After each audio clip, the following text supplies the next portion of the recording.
out and get send me pictures. It's good to see everybody this morning. November 1st, we count down to the holidays. All saints. Halloween straight to Christmas. Good Catholic, holy day of obligation. Ladies and gentlemen, I hand over to the clerk. Convening of the Board of City Council today, November 1st, we have approved minutes from October 25th. Still. Appeals, we have requests for waiver of notice orders on November 18th, Cathedral Square, 7 p.m. to 9 p.m. September 2nd, Garrison Street, and this is from 6:30 p.m. until 12. It's so hard. Well, we November 5th, 6 p.m. to 11 p.m. on Hallville Road. November 5th, on Belmore Road, from 2 p.m. to 5 p.m. Public hearing today is a public hearing to declare the road at 2408 Park Avenue, 1413 Chickapoo Street, 1337 Harvey Street, 1481 John H. Campbell City Way, public nuisances, and ordering the demolish and fixing the cost of demolition of said property. David, does the city own these properties? Or can they be acquired by the city? At this time, no, the city does not own these properties. They're still privately owned. The two that are above, are on the council agenda for the public hearing, we're asking those to be declared. The other two that are fixed costs, we have completed the demolition, and we're asking for the actual costs associated. At this time, no, it would be a lien assessed to the property if the costs are not paid in a reasonable time. The one on John H. Campbell, that's right off of the avenue, and it's right in between the old hotel. That property's been MIA for 20 years. So you're telling me we know who the owner is? Well, we have the title search, so yes, we have the title report, but at this point, no one's taking Have we maintenance found or an action. owner? We have an owner listed, and we have an address, and we have sent notice. Now, have I talked to the owner? No. Okay, can it, how long is it? How long is it before we can get it into the process? Assuming that the costs are fixed today, there's a 10-day appeal period. City clerk will issue the resolution. At that point, the accounting department will send notice to the owner of record of the address. And I'm not sure, Ricardo, how long that is. I thought it was a 90-day It is. period. And at that point, then we can have a lien recorded. And, excuse me, I'm sorry, it's what, 18 months after that 18 for municipal months lien after that. foreclosure process? Yeah. That means that we'll own those 3 properties in a row right there, right? Not necessarily, because the municipal lien No, process, I thought we had 2 others on the same street from, well, the municipal lien process does not guarantee the municipal ownership. It would first go to public auction. oh, with the new law. Which means that we'd have to strike a deal with the county, right? We gotta deal with the county in a way we've never had to before. Because the law changed, that's right. Right, so we need to find a way to change the way our bank is set up. We need to rewrite that. I'll do that later. Rewrite our bank so it works better for us. Do we have a land trust yet? I think the NRP would be the closest to it, but Well, we have a land bank, but we need a land trust so that we can own the dirt. My mind's running, never mind. Madam Clerk. Public hearing to consider approval of a certificate of public convenience and necessity to Town LLC to operate a tram service. Presentation of petition to the other communications to the council. Don Foster, liquor and signs that need to be removed around the city. Timothy Hollis, support for arts and entertainment and need for sports, real estate, college football.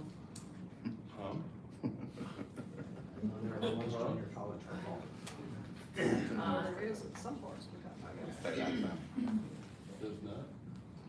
Harry Teeper, We can't fix that. will present audit findings regarding tourism and cruise industry and mobile. Beverly Cooper, establish stand-up mobile's position and request community meetings and regarding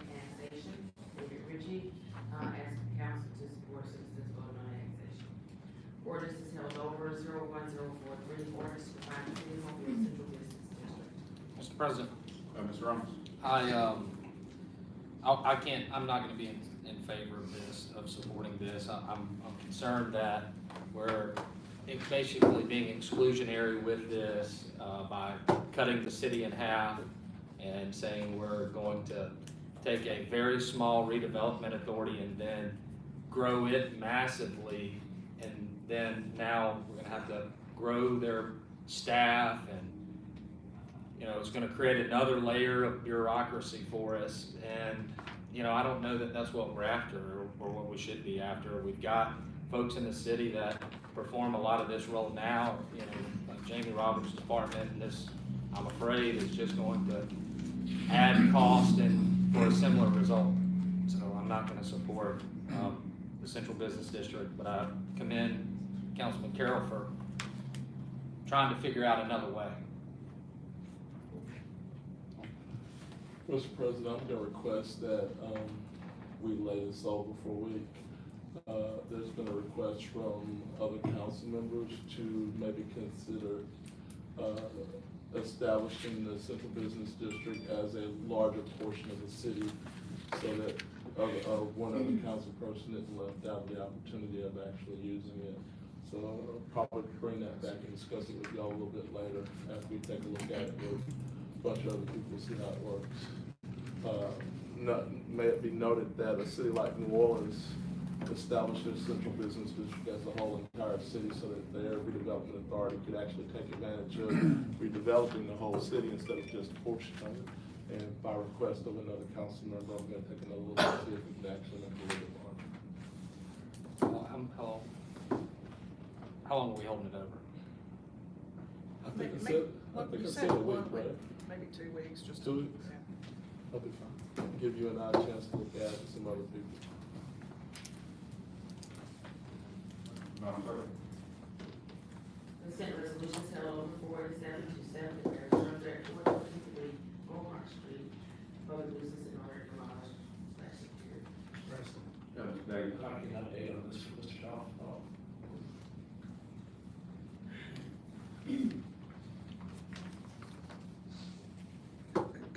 Mr. Davis, the 423 Mohawk, it's still in its current condition that we remember from previous public hearing. We held this over 60 days to give the owner a chance to get a permit and begin repairs. Regretfully, they have not begun repairs, and that's why we do request that we move forward and declare this a public nuisance. But I do want to let you know that a repair permit was issued to the owner of record, but we've been contacted by a title search company, so the property is most likely in the process of being sold. So even if we declare this today, there is an active permit, so we would take no action on the city's end until that permit becomes void. But since there's no action, no repair action, I would request that we declare it a public nuisance. Thank you. CIP resolutions held over 2389, 46, and 7. Accept right of way deed needed for Hallsville Road and Metropolis Road intersection improvement project. Resolutions held over 07947, approve the issuance of multi-family housing rental bonds by Capital Trust Authority not to exceed $438,231,231,000. Mr. President, Mr. Jones. yeah, this needs to be held over until 15th November. 15th of November. Right. 2 weeks.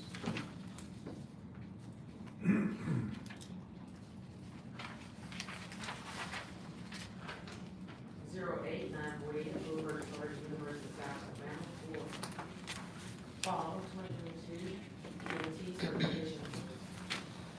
09949, approve purchase order to Perry Fork for replacement chiller at Mobile Museum of Art. 08950, approve purchase order to Syntec Systems for upgrade to 13 fueling stations. 08951, approve purchase order to CDW Government for computer network monitoring, equipment and software license. 08952, approve purchase order to truck equipment sales for lift trucks for traffic engineering department. 09953, reallocate funds from capital project MPO Dolphin Street to grant fund MPO Dolphin Street. 21954, authorized contract for Cellco partnership doing business as Verizon Wireless and wireless telephone services and equipment. 21955, authorized contract for GLT, the business service management services for janitorial services at various city of Mobile facilities. 6956, authorized owner agreement and release of claims. Ordinance is being introduced, 11-047, 19-048, 22-049, 28-050, 28-051, 28-052, 65-053, 65-054, 45-055, 65-056, 65-057, ordinances to adopt building code, electrical code, fire code, housing code, existing building code, establish a schedule of permit fees, adopt a fuel gas code, mechanical code, plumbing code, amend chapter 52, article 1, Mobile City Code, adopt a residential code. Speak up.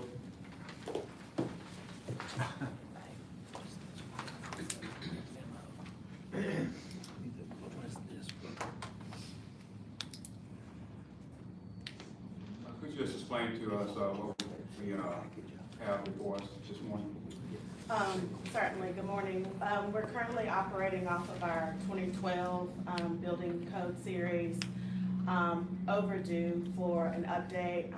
Obviously, what prompted us to initiate this update is to support industry in terms of bringing forth a new code that's more representative of the building process, but also with respect to fire, as they are in the process of being reevaluated for their ISO rating.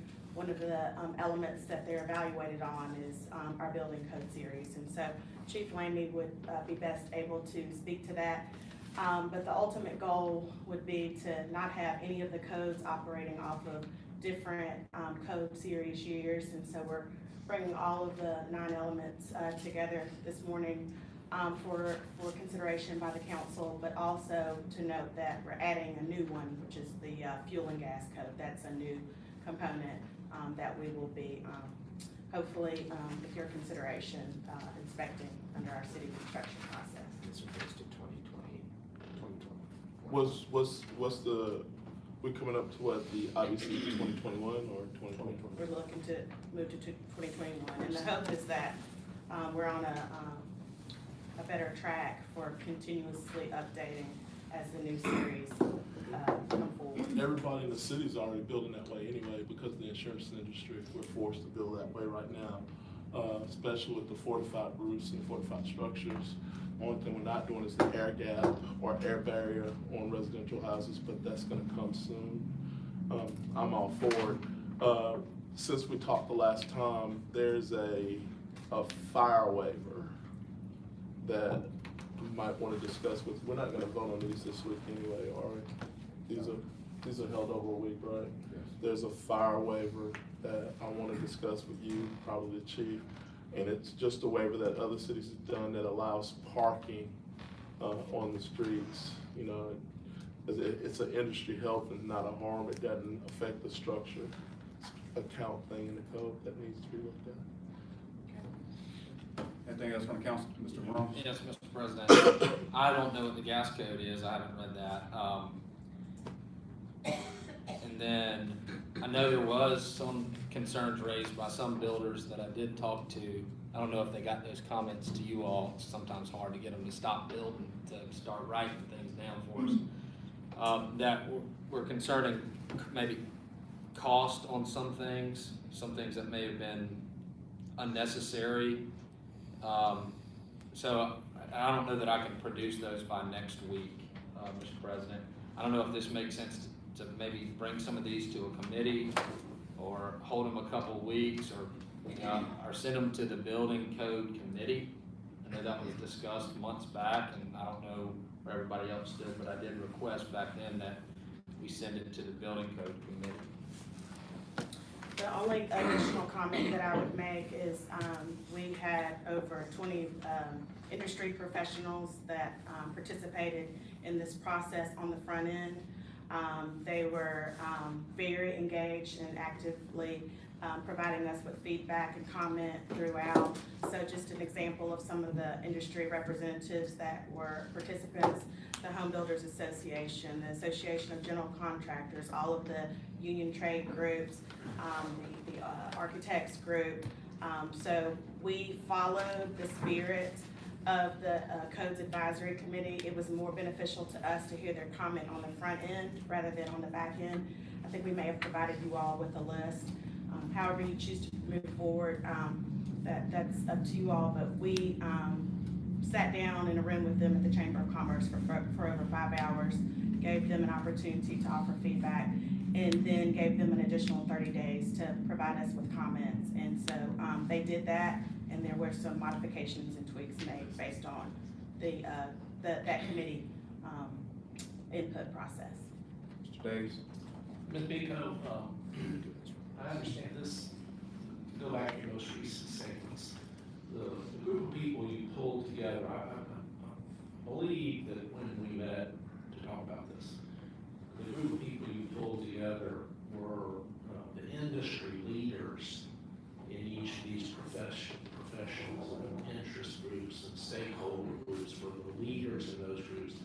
As not to diminish the ability of the Codes Advisory Committee, but these folks would be further up the food chain than the people on the Codes Advisory Committee. Is that correct? Yes, sir. We contacted all of those organizations individually. We didn't hand select anyone. We made them aware of the effort and the timeline, and they provided us with a representative for each of those individual groups, and we convened at the Chamber of Commerce with their selected designees, if you will.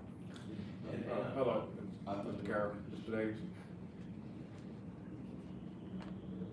Is there any time constraint on the adoption of these new codes?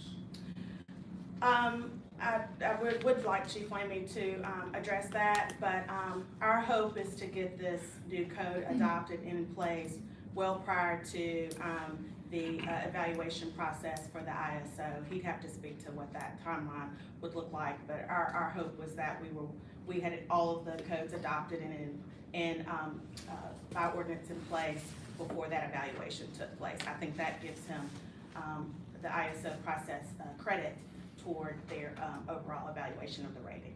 Okay, and the primary objective, well, let me put it this way. I think that the Mobile City Council has a responsibility to the citizens of the city to make sure that our codes ensure their safety and are up to date and in compliance with the international codes. So I'm very, very supportive of this process. I would like, if you don't mind, to hear from Chief Lamy about this issue of the time constraint. Sure. So for us, we get reevaluate every 5 years. So in 2017, when they came, we had a 2012 code. But now that they're going to come back next year, we don't have a date yet, but they are scheduled to come this in 2023. So it could be in March, it could be in December of next year. They haven't given us an exact date yet. But the key is for us is the code has to be within 5 years when they come for their inspection. So that's why we have to move to the 2021. And then every 3 years, they tend to update the codes. So we would like to see, as they do, move forward each code every 3 years when it's adopted. And typically, it's the year following the code adoption. So 2021 rolls out, and then in 2022, we look to adopt the 2021 code. So I think we'd be back up again in 2025. Okay, thank you very much. For the record, it is 2 points in our ISO inspection. We scored just over 91.5 last time, so it would probably be nearly impossible for us to maintain without getting those 2 points. Mr. Jones, Mr. Carroll? Yeah. Thank you, Mr. President. What would be the process once we voted on this, if it was approved? When do these go into effect? And then are these codes out for publication right now so they already know what these are and know that these changes are most likely coming so that they're prepped for these? And then lastly, how does this overlay with the UDC? So the first question, 6 months? 60 days, I'm sorry. The code would have come into effect 60 days after adoption. As far as our communication with industry, they have been alerted that, and we have asked that they help us to spread the word to their various contractors, consultants that they work with. And we have made them available on the website, and I think they're also available in the clerk's office for review. So to Mr. Carroll's point, most of them are already operating at a higher series. As an example, I believe it's the county that's operating off of 2018. The state recently adopted the 2021 version code series as well. So we found that most of the contractors that we're interacting with are already meeting the higher standard. As it relates to the UDC, they're really two different ordinances. However, as a part of our plan review process, just as you would have an inspector who's reviewing plans for construction requirements, we also have a plan reviewer that's in the planning and zoning department that's reviewing plans as well. So that ensures that we have overlap within our process. So it's a little bit of a different animal, if you will, with respect to zoning, but how we try to make sure that they're all working together is through the review process. Thank you. Mr. Carroll? Ms. Pico answered most of the questions, but the biggest thing is that throughout our county, we actually are operating on 2 different code systems. And some builders or smaller builders take advantage of the fact that in the city of Mobile, they don't have to meet the 1 mile requirement from the current 1 mile requirement from the Gulf of Mexico or the river when it comes to wind loads. Homeowners' insurance policies are determined on the fortified standard of construction that's being built now, and whether or not their insurance cost is what's the word I want to use, lessened, or they get a credit for the fortified construction that's on the house. At what level, whether it's bronze, silver, gold, or whatever level that the contractor chooses to build, the minimum standard that everybody is trying to meet right now is bronze. And I think when I look through this, I think that our new code system and our inspection system will meet the bronze standard on everything that we do. Is that not correct? We're following the coastal supplement, and so that's the standard. So that's the standard. So we'll meet that on every residential structure that we do, which gives our homeowners an opportunity to lessen their insurance costs when it comes to hurricanes and wind and these 2% buyback deductibles and all these things that are killing us. Secondly, the gas issue. Currently, the city of Mobile doesn't inspect gas piping on residential houses. That is a pressurization process that Spire does, and over in Baldwin County, Riviera Utilities does, and not the city. Most cities require that the pressure gauges are put on the gas piping while they've been inspected. We're just catching up to where everybody else is. So that's another great thing that we're doing, and it makes us unified with where the county is now. The county's on 18. We're behind that. I'm willing to bet the county will be on 21 within a year. We're all doing the same thing. It makes work better county. It makes everything uniform moving forward. It's a good thing for our citizens, and it helps our insurance rates. That's in a nutshell it. I'm all for it. The other thing about our peer review, my board member looked this over. John Manuel, he's also he just resigned from the board. He's also on the state board of general contractors licensing acceptance for general contractors, and he's been a general contractor in the city of Mobile for over 30 years. So people that reviewed this are very highly qualified to look at this, and I think they've all looked at it in front of it. The reason why I know I'm in the industry, and we all talked about it, and I think the process was well worth the work. Ms. Gregory?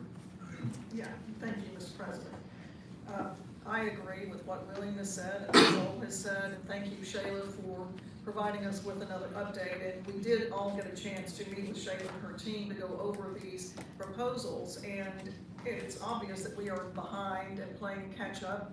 And instead of going to where the county is at 18, we're going leapfrogging it, if you will, to 2021.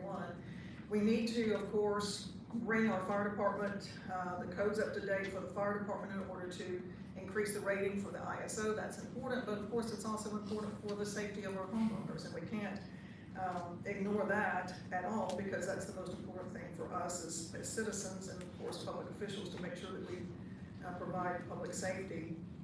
I think what Shayla and her team did with meeting for 5 hours or more with the leaders of the industry to give them the front end look and let them make suggestions and make some changes was very important and a great way to do this. And I believe what she says is certainly the case, that all the subcontractors have been alerted and they have a chance to weigh in a little bit. So I'm in favor of this as well. I think it's important for our city that we do this and to bring us up to date with all of these codes. So thank you, Shayla, for all that you have done to get this before us. Appreciate it, team effort. Mr. Ramos? Yes, sir, Mr. President. I'm in favor also of updating our codes. I think it's something that needs to be done, but I'm also in favor of allowing an opportunity for any of these to be amended in some way. Like I said, I've heard a couple of concerns from folks.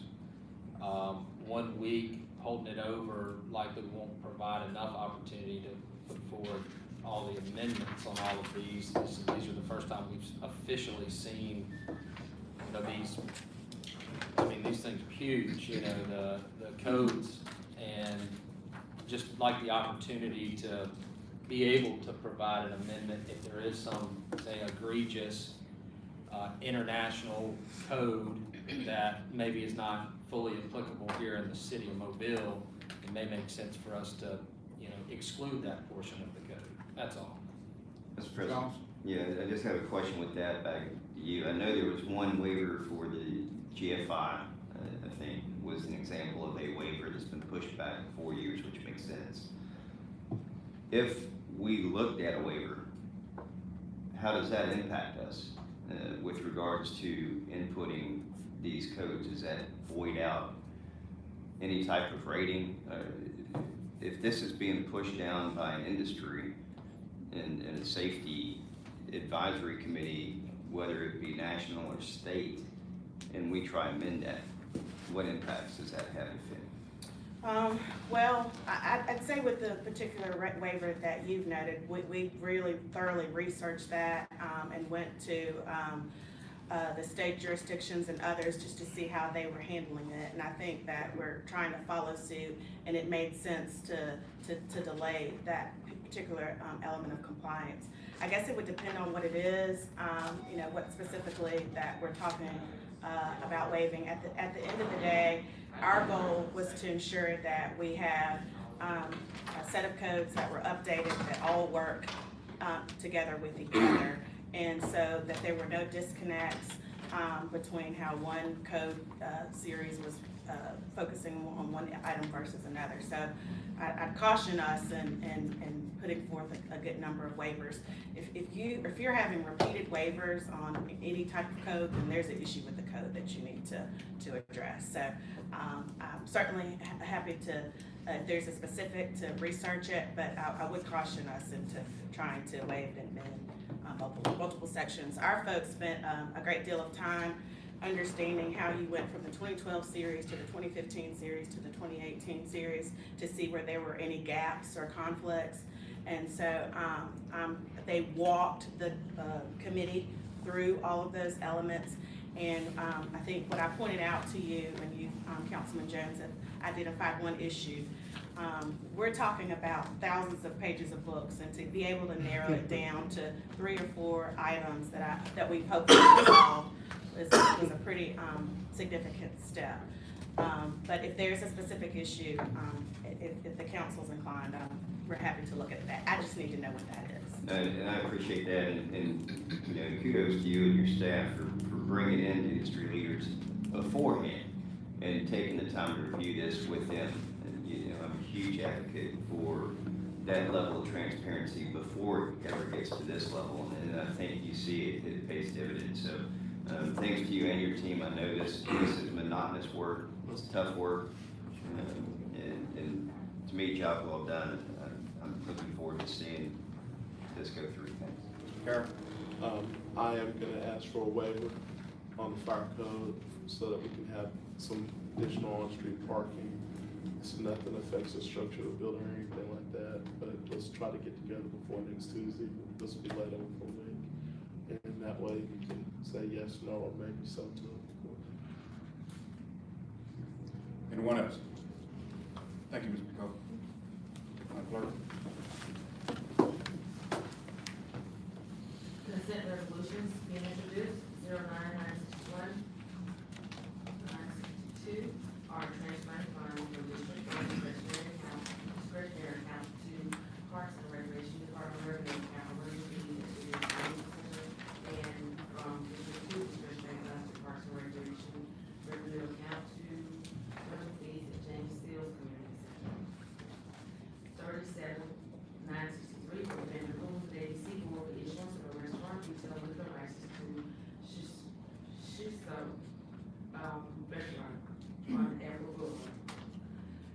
48964, correct resolutions 40, 666, and 667 as ordered demolished. 48965, 966, 967, and 968 are declaring construction of the businesses already demolished or leasing cost of demolition. 6969, determine appropriations to the Child Advocacy Center, serve a public purpose and approve payment. Resolutions being introduced, 0897G, approve purchase order to Target Solutions Learning Inc. for annual renewal of Vector Solutions online learning management system training software, $52,343.98. 08971, approve purchase order to Precision Delta Corp. for 375 cases of Winchester 9mm ammunition, $80,463.75. 08972, approve purchase order to Arcadis US Inc. for vehicle detection equipment and installation at 8 intersections, $459,414.18. Vehicle detection equipment. Traffic management. That's the signals, so the signals automatically go when vehicles pull up. I thought y'all were doing something else. Yeah, I don't think we did. 21973, authorized contract with Mike Williams, CBS Construction, for phase 4 improvements at Spanish Plaza, $36,323. 21974, authorized contract with CFI Waste Services, the Business and Public Services, automobile for garbage compactor, rental and service for 3 years, $30,000. 21975, authorized contract for Oscar Initiative for citywide stormwater litter collection and analysis services, $500,000. Mr. President? Mr. Jones? Yeah, this is for litter collection and analysis services. What are those analysis services that's included in this contract? They generally speaking, they track, and Rosemary can come up and speak more, but they generally, not only collect, but then they actually count, quantify, and track the types and material that's coming down so that we have an idea of how much glass, how many plastic bottles, how much styrofoam, all those kind of things. So we have a database of that, and you can cover anything else. And this service includes the litter track cleaning out, and that's a permit requirement with ADM, and so it's documenting what's done there, the in-water litter cleanup, just documenting that so we can provide that to ADM. So is this a Correct. continuation of the That's current right. contract? That's So correct. have they given us a report on Yes, the we analysis do. from this past one? We do. Could you get that to us? I'd like to Sure, see that. sure, we get that monthly, we'd Great. be happy to. Great, thank you. 21976, authorized contract for tech video for professional services in employment, management of technical technology and consulting services, 3-year contract, $200,000. 21977, authorized contract for UAP survey for professional services in employment and management of technical technology and consulting services, 3-year contract, $200,000. 37978, for public convenience and necessity to plan the town, operated plan service. 6979,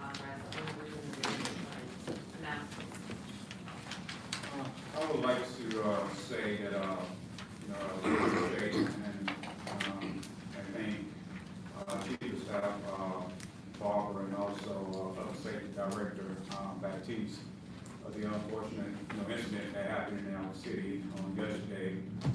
We appreciate, you, the police department and, all that you all could have done, to save the individual and also, with the protection of the citizens of, Mobile.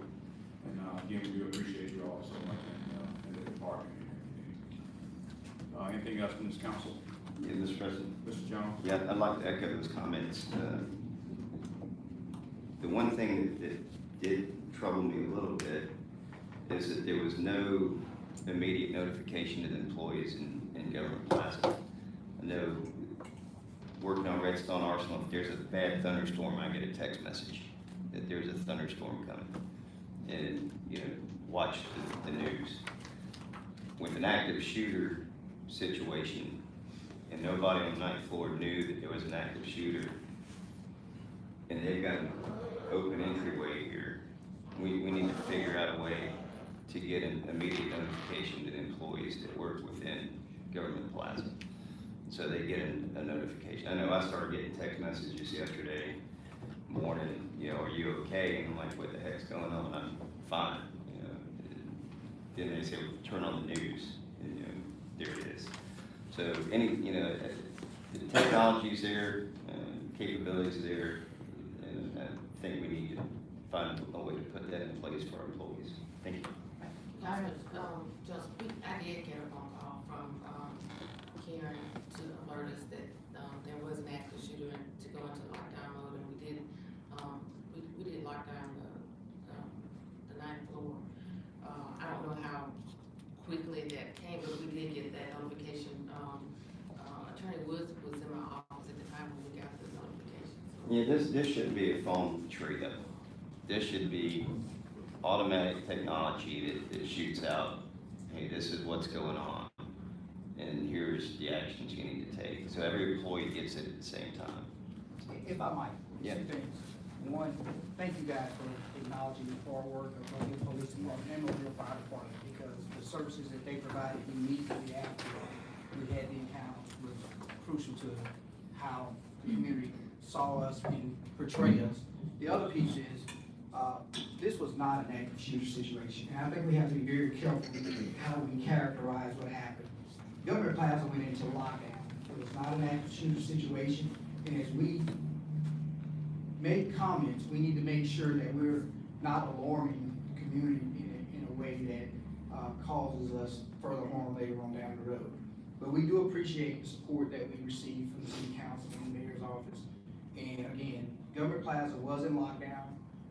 Chief Duke, who's responsible for Government Plaza, put the facility in immediate lockdown at the time, and of course we had the perimeter set. So thank you guys for the support that you've shown public safety overall. But please, let's make sure that as we characterize what happened yesterday, that we don't characterize it as an active shooter situation.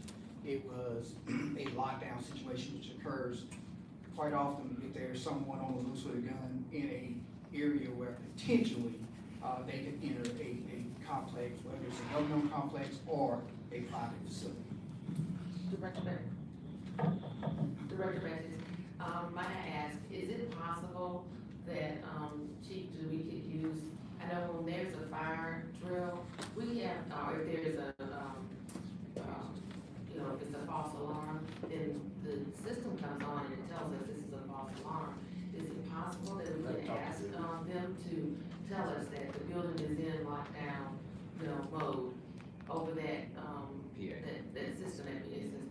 We will make So a that, concerted effort. Yeah, the whole building would know at that time, at the same time. I mean, I just thought that was odd that we weren't, informed through the PA system. We'll make a concerted effort to coordinate and make sure that happens. Mr. Carter? And even better yet, I did, is that the administration just fostered into place the text system that we use to notify the districts. It'd be simple that we put City Hall and leadership and employees on a text and hire that the staff that if something like that happens, all that same thing. We had the resources already set up. Mr. Davis? I would just like to, also thank, Public Safety Director, the Chief of Staff, Chief of Police, Fire Chief, all people that responded to that emergency. You did an outstanding job. Very, very difficult situation. Crowded area, great job. Thank you so much. It reflects, I mean, that doesn't just happen. It reflects years and years of training, and I really commend y'all for it. Mr. Gregory? And I certainly agree. I want to thank all of you all for your service yesterday, for your professionalism, the kind of professionalism that we expect. And you certainly provided that yesterday. Chief Prine's comments, Chief Batiste, everyone who spoke had a very calm demeanor.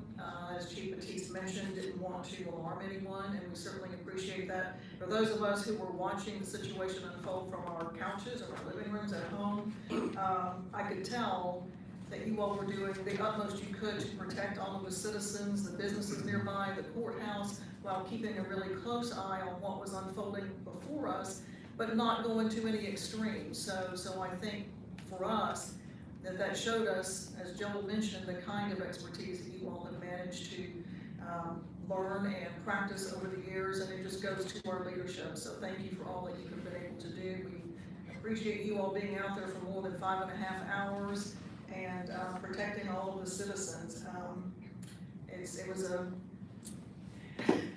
something that nobody expected for sure, and as Scott mentioned, we started getting texts from people saying, "Are you okay?" And I said, "Well, certainly I'm okay," and turn on to watch the TV, and I'm sure people in the area throughout the city are most grateful for the work that you all did and how you handled things, so thank you. And I want to say one other thing, and Chief Lane, but didn't mean to overlook you all either, you know, when I was. Public safety, because, Yeah. his guys were there immediately to take care of anyone who found themselves in harm's way, and once everything unfolded and was over, they certainly were there to take care of, the gentleman who, but anyway, they were there to take care of anyone who found themselves in harm's way and needed assistance, so thank you so much. Yesterday was another day that really just tells us that, another example that we have a lot of mental illness in our youth. And we really need to really put more emphasis on that, because we have a lot of citizens, walking up and down our streets every day.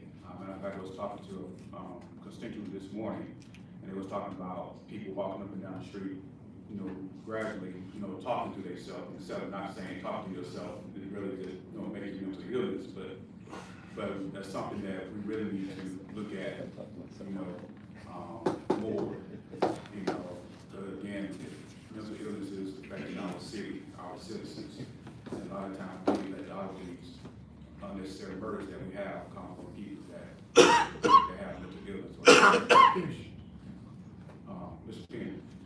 Thank you, Council President. I want to join in with my colleagues in telling Mobile Police Department, the Fire Department, Chief of Staff, Public Safety Director, just thank you. Y'all operating in a spirit of excellence.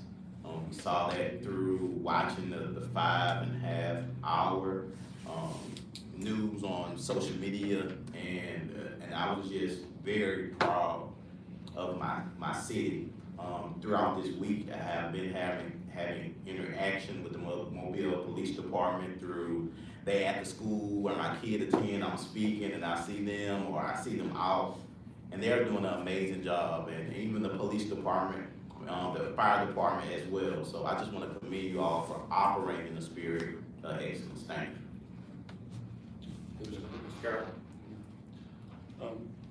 One other thing, our neighborhood notice went out for Oakley about renaming the fountain in Washington Square after Palmer Clarkson Hamilton. I don't know if they talked to Parks and Recreation about that. And I don't know if MHDC was noted on the invitation for the event. I think it's in November. I don't know if the council needs to take action on renaming that fountain. You guys speak a little bit louder, Sean. I don't even know, I'm not aware and I don't know the process for that. I'll have to talk to Carter afterwards. Say it again, Colonel. So we'll take care of it. If it's not named after anybody, it's fairly easy. Does the council need to take any action? It depends on whether or not it's named after something. We You should have to maybe, do a resolution, don't We you should think? do a Yeah. resolution. Yeah. So, I guess that's, Because we got an invitation. you got the Yeah. I guess we can do that before the vote. Anything else from the council? Anything from the minister? If not, let's see each other again.